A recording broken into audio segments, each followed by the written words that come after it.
네, 두 번째로 화학 반응의 규칙 중에서 일정 성분비의 법칙에 대해서 살펴볼 겁니다. 특징으로 보면 첫 번째로는 1799년에 프루스트라는 사람이 이 법칙을 발견했어요. 그리고 이 법칙은 화합물을 구성하는 성분, 원소 사이에는 일정한 질량비가 성립한다라는 뜻을 가져요. 그리고 여기서 질량비라고 했는데 개수비라고 해도 가능합니다. 그러니까 질량비라고 해도 되고 개수비라고 해도 돼요. 그리고 얘네들은 화합물이 만들어질 때 원자는 항상 일정 개수비로 결합하기 때문에 성립을 합니다. 이 법칙이 성립하는 이유가 됩니다. 그래서 얘네들 같은 경우는 화합물에서는 성립을 합니다. 그런데 되게 신기하게 혼합물에서는 성립을 하지 않습니다. 이 혼합물이라고 하는 거 예시를 살펴보면 소금물,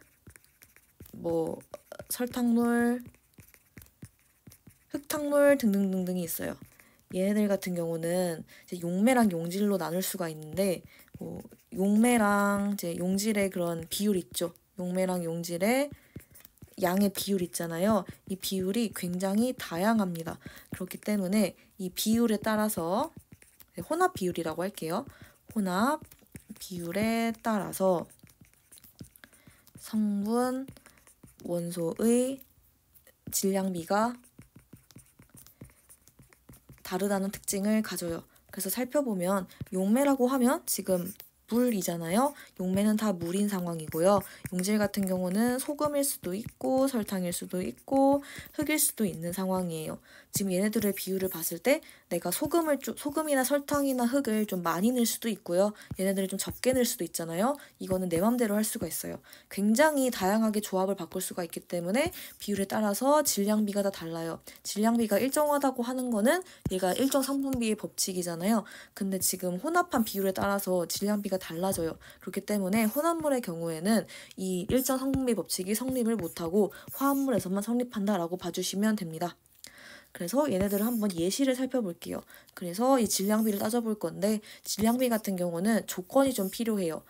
그래서 수소의 질량을 1로 두면 탄소는 12, 질소는 14, 산소는 16 이런 추가적인 조건이 필요한 상황이라서 이 조건을 활용해서 질량비를 한번 살펴볼 겁니다.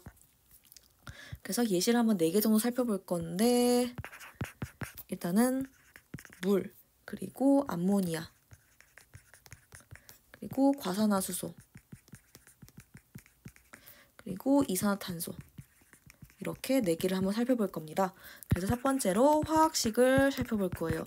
화학식은 너무 유명하죠. 암모니아, NH3, 그리고 과산화수소, 그리고 이산화탄소가 되어 있는데 지금 과산화수소를 보면 H2O2라고 되어 있는데 물보다 산소가 하나 더 많다라는 특징을 가져요. 지금 이렇게 산소가 하나 더 많은 특징을 가지기 때문에 산소가 그냥 산소가 아니라 과하다라는 의미에서 과가 붙어요. 그래서 물보다 산소가 하나가 더 많아요. 지금 산소가 과해요. 그래서 과산화수소예요 라고 판단을 해주시면 됩니다.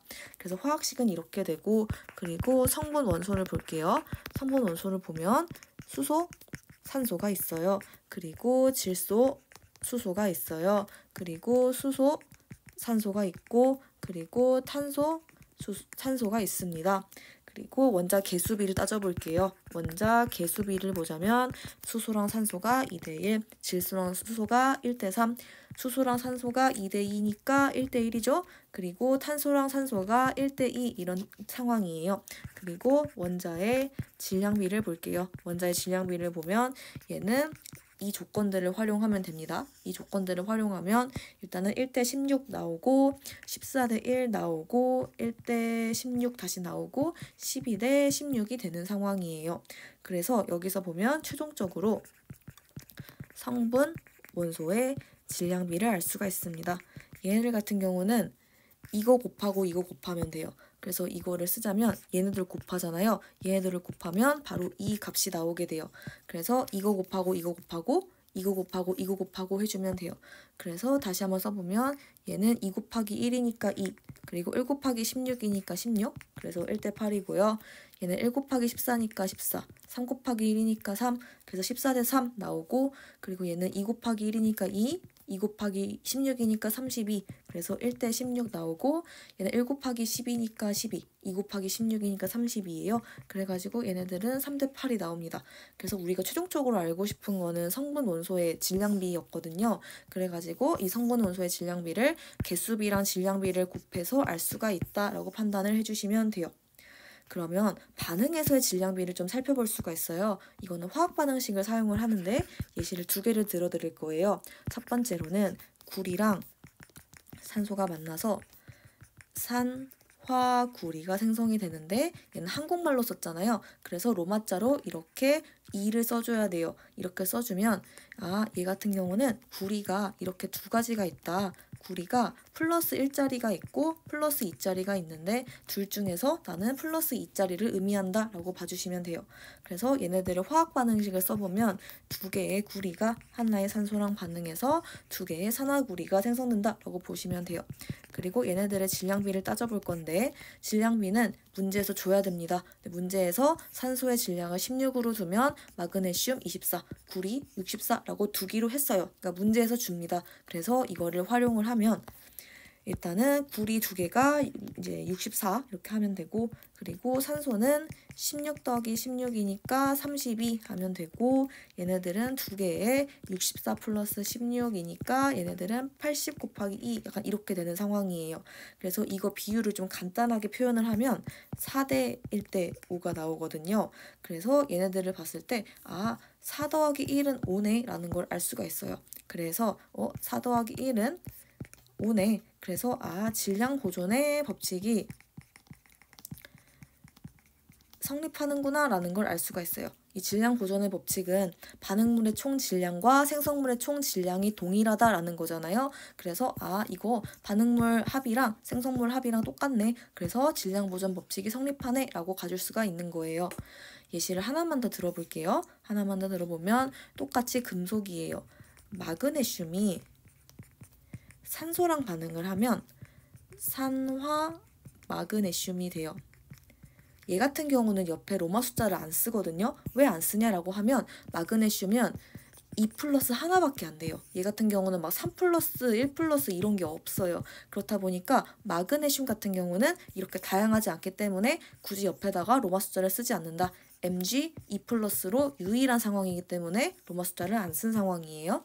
그래서 얘네들의 화학 반응식을 써보면 2개의 마그네슘이 하나의 산소랑 만나서 2개의 산화 마그네슘이 생성됐어요. 그럼 얘네들의 질량비를 살펴보면 2개의 마그네슘이랑 하나에 이제 16 더하기 16이니까 32, 그리고 2개의 이제 마그네슘이니까 16 플러스 24예요. 이제 24 플러스 16이죠. 그래서 40이 나옵니다.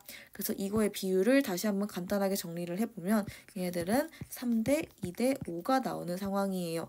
그래서 얘네들을 더하면 이렇게 되잖아요. 그래서 반응물의 합이랑 생성물의 합이랑 똑같아요. 질량의 합이 똑같다. 그러니까 갑자기 소멸되거나 사라지거나 소멸되거나 생성되거나 그러지 않다. 그럼 얘도 역시 질량 보존의 법칙이 성립됐구나라는 걸 알 수가 있어요. 그래서 얘네들을 봤을 때 일정 성분비의 법칙도 성립을 하죠.